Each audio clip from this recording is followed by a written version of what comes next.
To Gary's Glorious Golden Nuggets. This is episode 0026. So happy to have you here. Today, we have Angel Ribo. He's known as the CEO Confidant.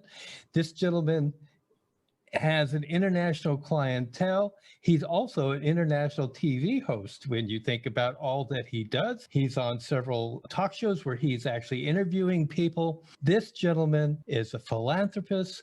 He has a great sense of social responsibility. He's been an entrepreneur for years and years, and now we have the opportunity to hear from Angel. So let me welcome you, Angel. Thank you. Thank you very much for having me, Gary. It's a pleasure. It's an honor. And obviously, thank you, everybody who's listening to us today. Yes.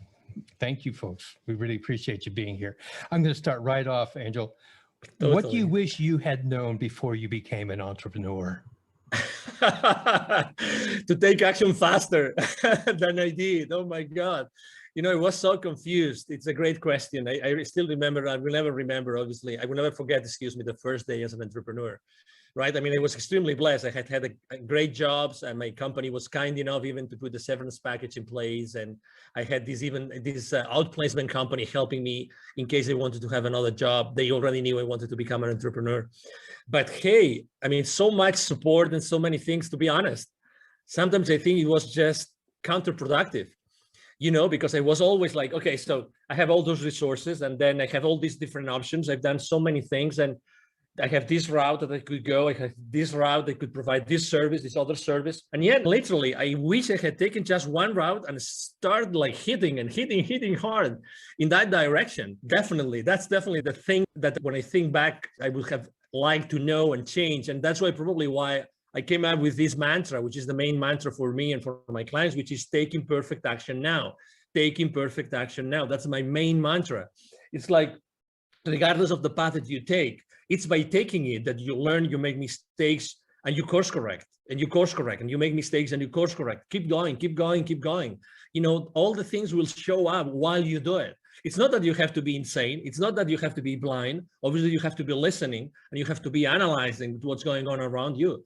But, you know, it's like, I remember having this conversation with the director for the accelerator of the Babson College in Boston, in the Boston area. Probably you know, guys, that Babson is the #1 consistently. They deliver the #1 entrepreneurial degree in the country, if not in the world, consistently. And she was telling me right now, and that was 5 years ago, right now, in order to make a startup disruptive, we only need $10,000, $15,000. 5 years ago, we needed $200,000, $300,000. That's why the faster you go to the market, the faster you will see what you have to do to provide a better service to your audience. So, oh my God, I wish I had known that in 2016. Thank you for asking, Gary. You know, I love that because I've always lived by the mantra myself that says, anything worth doing is worth doing poorly in the beginning. You know, just keep going on it. Absolutely. And you know, you and I probably believe that there's no really such thing as failure. There's success, but there's learning experiences along the way. And there's times when your goal is not met. So when you've had those moments where the outcome wasn't what you expected it to be, what was the greatest one of those in your opinion? And what did you learn from it?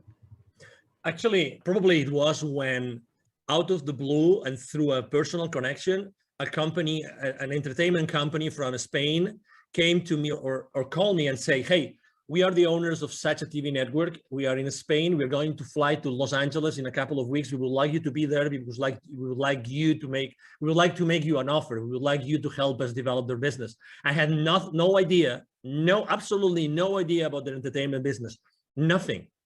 But I said, I mean, they were friends of friends, and I had seen them, I think, once in Latin America, but they really didn't know much about their business. But anyway, there I go to Los Angeles, I meet with them, and they say, so that's what we would like to do. But you know what? We cannot pay you as much as the other clients are going to pay you. So I said, well, okay. So, you know, all right, let's see what is in here for me. And you know, when your gut feel is telling you, Angel, there's something here, you don't know what it is, but I think that you should consider this. And really, inside of me, this voice that came to me saying, You have to do this. You don't know anything, but let's keep moving forward. And I was already there. I had nothing else to do for a week. So I said, okay, I'll surrender to the unknown. Let me put it this way, Gary. And and then they go, well, Angel, you know what? Part of your responsibility, if you take this, if you accept our offer, it's going to be that you're going to be sitting on this chair just for a test, and you start interviewing people. I said, what? Yeah, you start interviewing people, and you know, but I don't know anything about these people, nothing.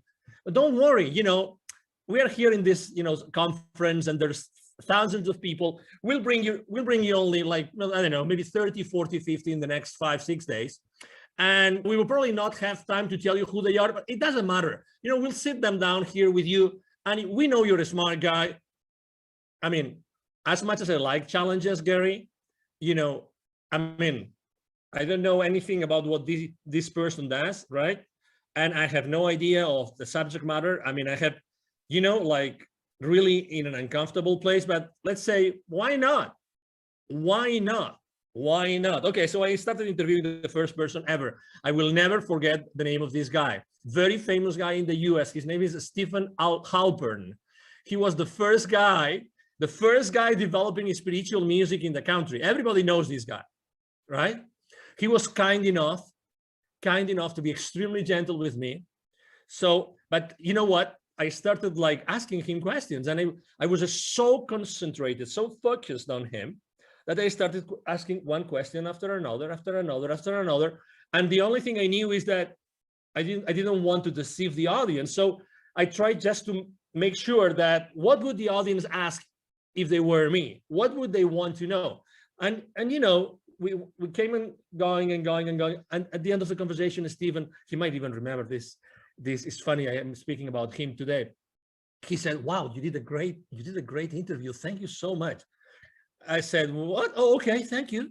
Thank you very much. Obviously, I would never say, you know, I never recognized to him, right? Like acknowledge that it was my first ever.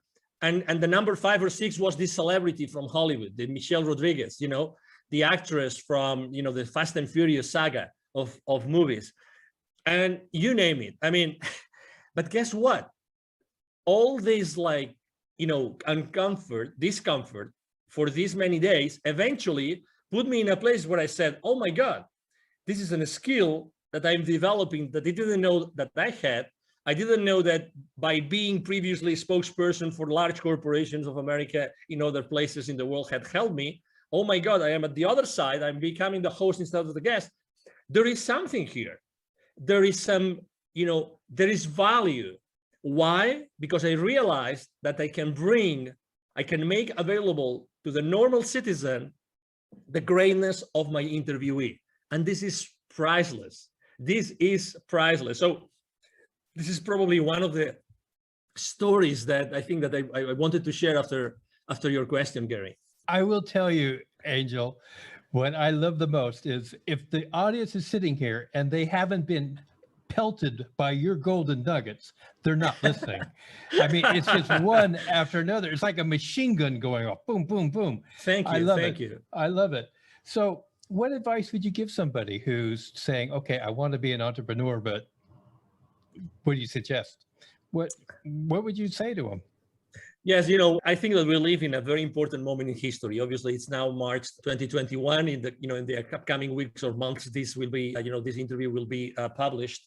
So it's a very important moment in life, and it's not a coincidence that we are living this moment. Okay, so I would like to just make sure that you understand what this means. Okay, so the world is what it is, and we are here, all of us, to play a role, like it or not. Okay, we are playing a role in the new world that we are creating. Okay, so that's number one. Number two, I was blessed enough last year of delivering a couple of webinars to the local, business accelerator communities here in Dallas, Texas, and both were about the following subject, which is pivoting in times of crisis. Pivoting in times of crisis. And after doing those two webinars to the local entrepreneurs and startup CEOs communities, I would say one thing: we all have this incredible talent.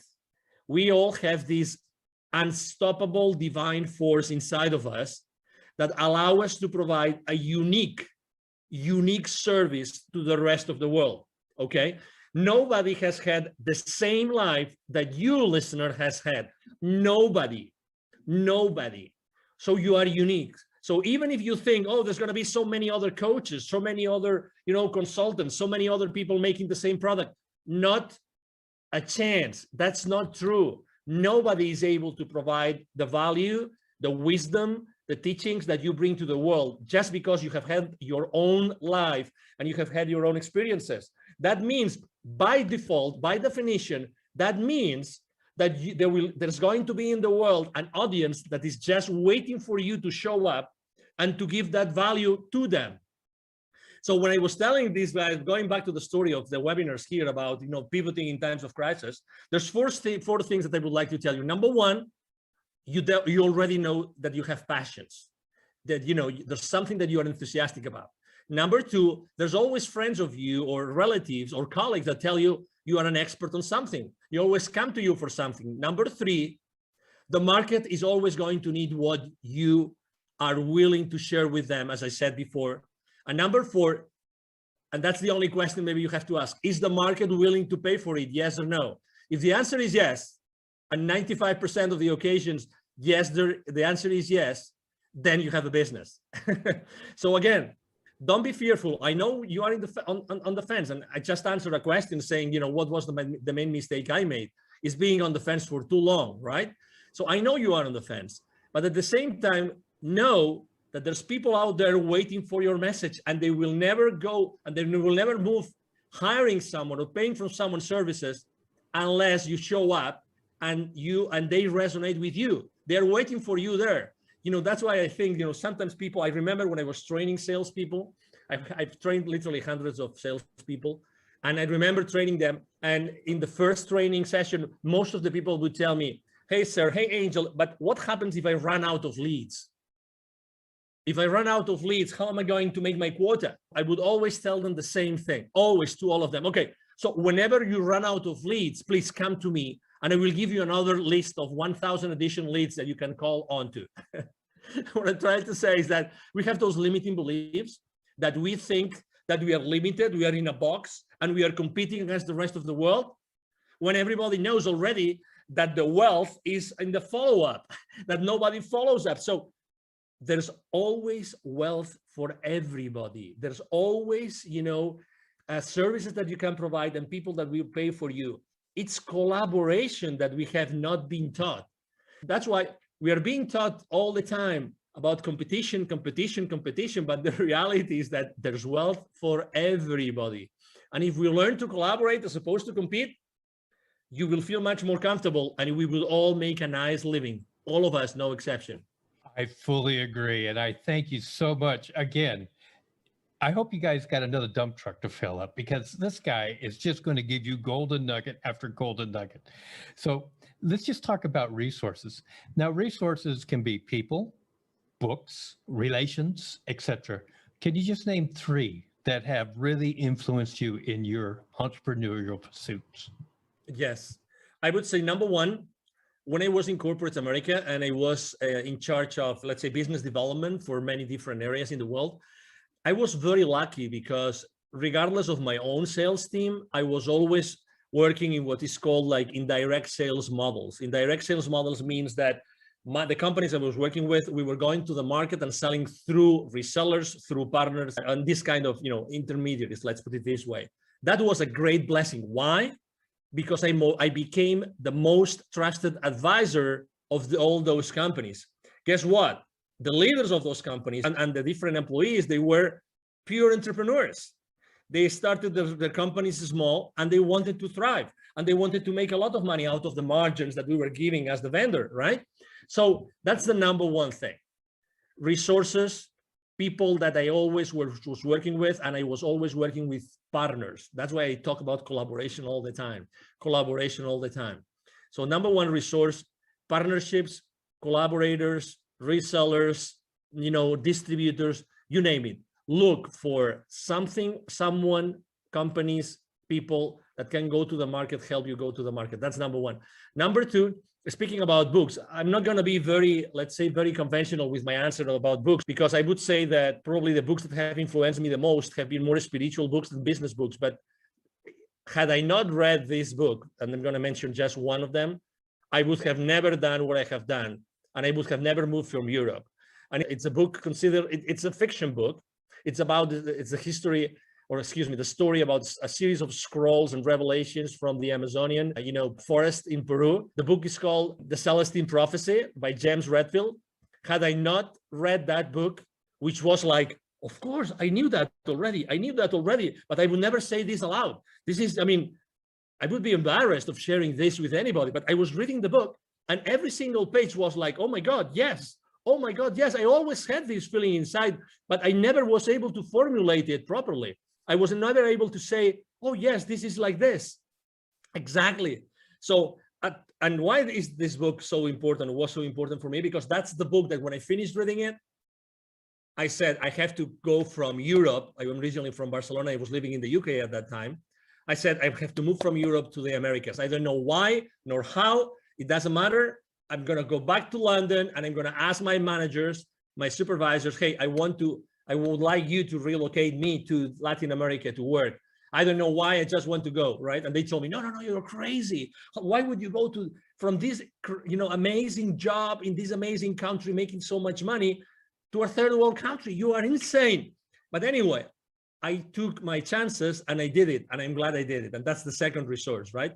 And the third resource, it was going to an event.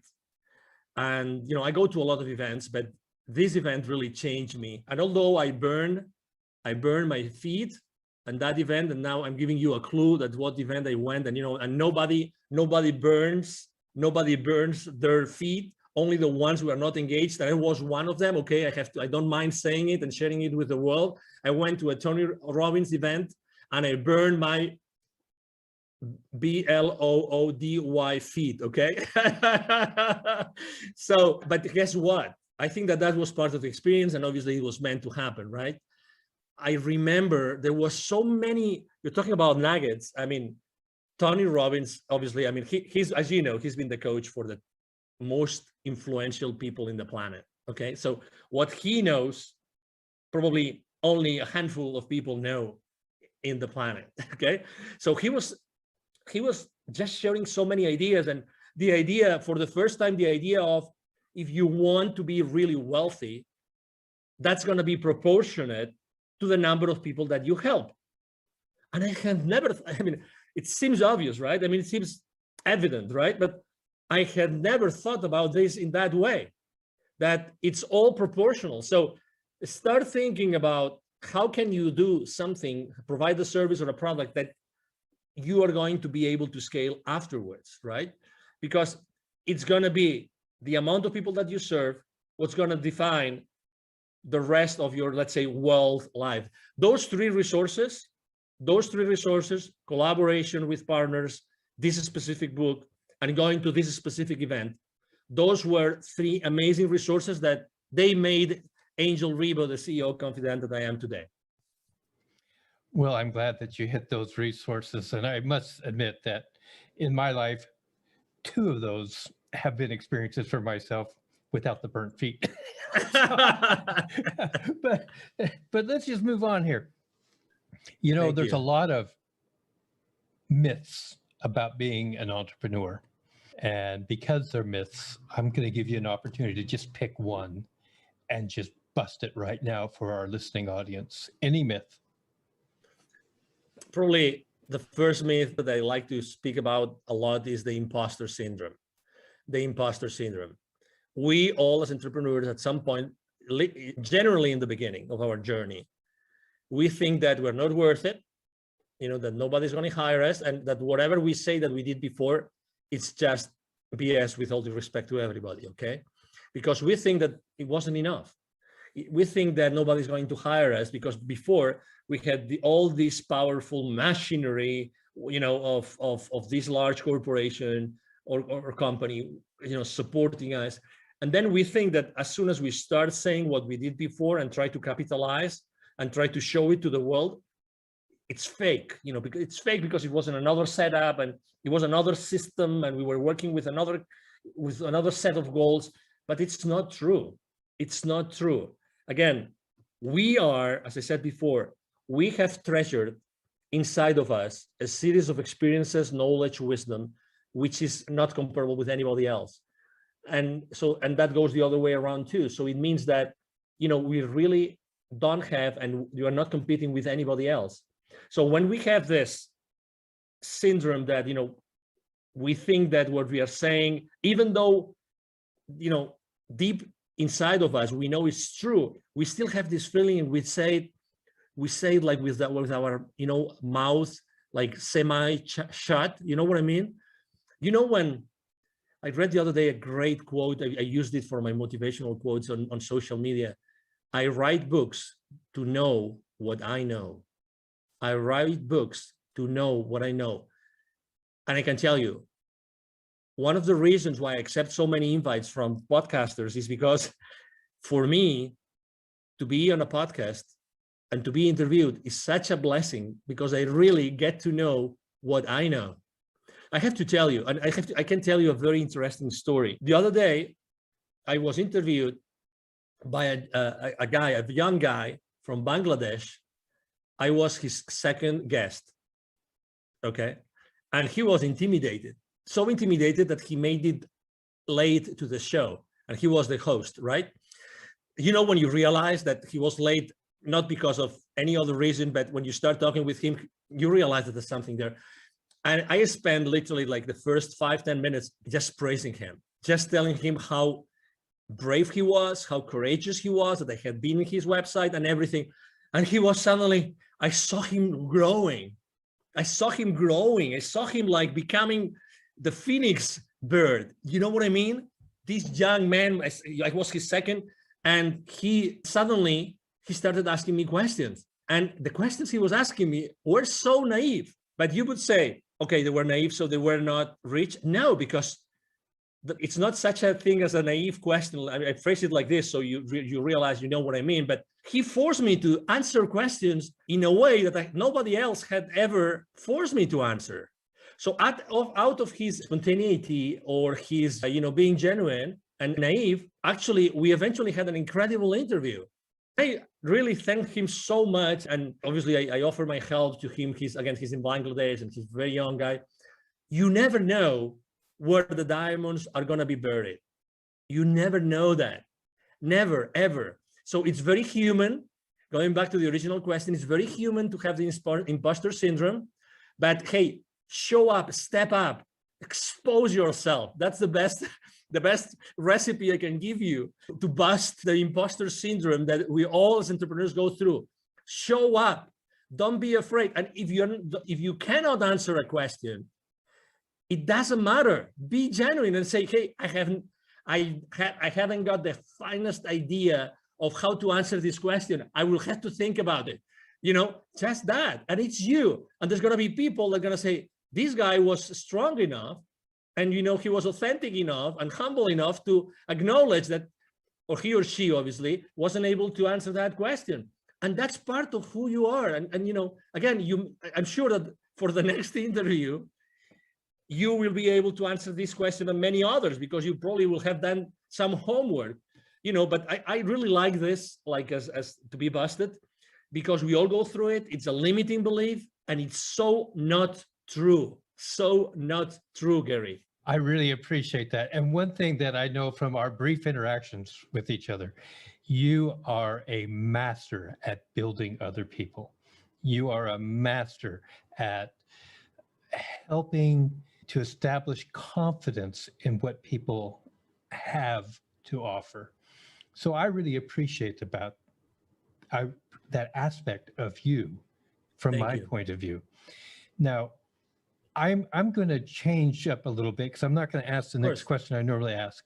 We talked about social responsibility. I'd like you to talk about your point on social responsibility as an entrepreneur.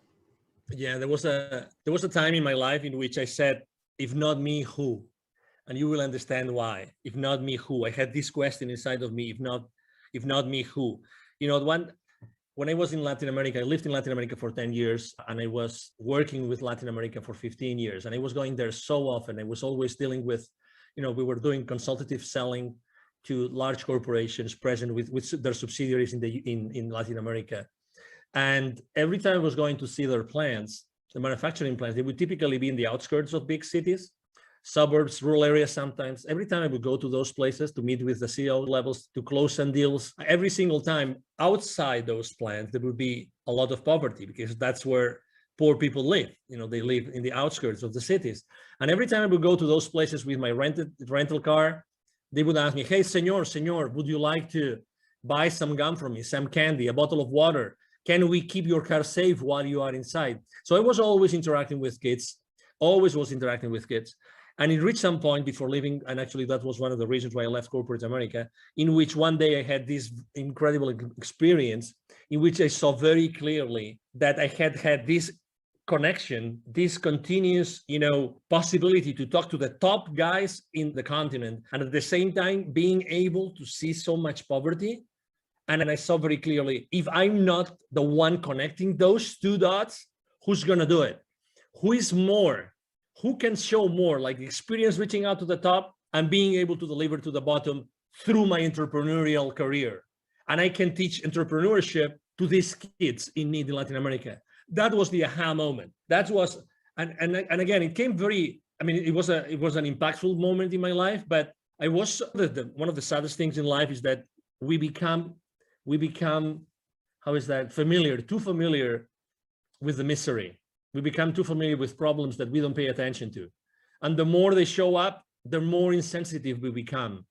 We become insensitive to people that are really in depth, in deep problems. And let me tell you an example. Just in Latin America, there's 170 million kids in 2012, according to UNICEF. 81 million kids live in poverty in Latin America. 81 millions. Okay, so the population of the US is 350 million roughly. 81 million kids in Latin America live in conditions of poverty. 22 million don't have drinking water at home. 22 million. And that was from 2012. I can't imagine now, after everything that's going on in the world, I can't imagine. So that's why in 2015, after I had this experience, we gathered a team. I'm the co-founder of Wisdom for Kids. And what we do is we help underprivileged kids in Latin America become entrepreneurs using the local resources. And you see, it's like, Gary, it's like for my entire life, I was preparing for this. Isn't it crazy? It's like I had learned all this entrepreneurial stuff and connecting to all these people and knowing how to reach out to them, blah, blah, blah. All this, like, there was a plan behind it. Someone had been working on that plan for me to be able eventually to do that. That's why I was asking myself, as I said in the beginning, if not me, who? Who's going to do this if it's not me? Who is more, prepared to do this? And I felt immediately, the responsibility in a good way, because going to Latin America and teaching kids entrepreneurship is just a blast. It's a big blessing, as you can imagine, Gary. I just am so overwhelmed with the things you've just talked about. Thank you. This is why I love doing what I do when I get to talk to people like this. How can people contact you? Thank you. So I'm very active on social media. I'm blessed with having a great team that helped me do that. Otherwise, I wouldn't be able to do it. I thank my team every single day. I am the most active network I am on social media outlet is LinkedIn, the professional network. You can message me there and you will see me there. Angel Ribo, Ribo spelled like R-I-B-O for the ones that don't see the video of this interview. My brand is the CEO Confidant. And I'm going to give you also my direct email address. Either my team or myself, we answer all the emails we receive every single day. It's very easy. The email address is extremely easy. Angel, as in heaven, A-N-G-E-L, @angelribo.com. My last name is Ribo, R-I-B as in boy, O. So my email address again is angel@angelribo.com. You can reach me there, and it will be a pleasure for me to interact with you and engage in a conversation. Ladies and gentlemen, we'll have all that information in the show notes. So if you're driving, continue driving. Don't try to pull over to the side of the road and try to write it all down now. So yeah, just go ahead. Now, Angel, I always give every guest 2 uninterrupted minutes. to right. say whatever's on their heart, whatever they want to say at this moment. So your 2 minutes start now. I believe that the last 12 months have been really probably the most challenging, months in our lives, right? Maybe the people that were when they were young, they were maybe in a war, maybe that those were the most challenging for them. But regardless, I think that those 12 months have taught us something which is extremely important for all of us, which is connection. Connection. I've been consistently posting for the last 12 months about building bridges. Why? Because I've seen in so many outlets, in so many instances, face-to-face or online, people disconnecting, unconnecting. We've never needed, as humanity, more connection than today. Never. You can, and you have the possibility of connecting people every single day with your wisdom, with who you are. Try to reconnect, try to rebuild the bridges. If you burned any bridge for the last 12 months, you have this divine force, which is, inside of you and nobody can take away from you. Use that force inside of you to rebuild those bridges. Really you can make a difference just with who you are today and with what you do every single day. Try to do that purposely. Try to have an intention every single time, every single morning that you wake up, when you wake up and when you go out and when you start talking with someone over Zoom.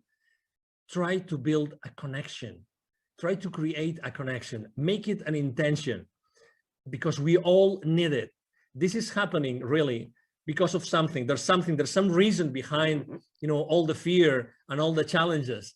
And the reason why this is happening is that because we have to become more aware of what we really can do as humans. I see this every single day. Thank you, Gary, very much for allowing me to be here. You are right. When I work with someone, I really make sure that they understand their own potential. That's my main goal with everybody I work with. To make them understand their absolutely incredible potential. And, it's been a pleasure to be here with you today. And thank you for allowing me to maybe share some nuggets with you. And obviously, I feel so honored to be here, and anything I can do for you and for your audience, it will be a pleasure to do it, Gary. Thank you so much, Angel. God, I love you, man. You're great. Thank you. Likewise. Ladies and gentlemen, that is going to conclude this episode of Gary's Glorious Golden Nuggets. If you've enjoyed the show and you haven't subscribed yet, please do subscribe. If you would like to share this with somebody, please do. Help our audience to grow. Angel, you are a gold mine. Thank you so much. Thank you so much for your time. Absolutely. God bless.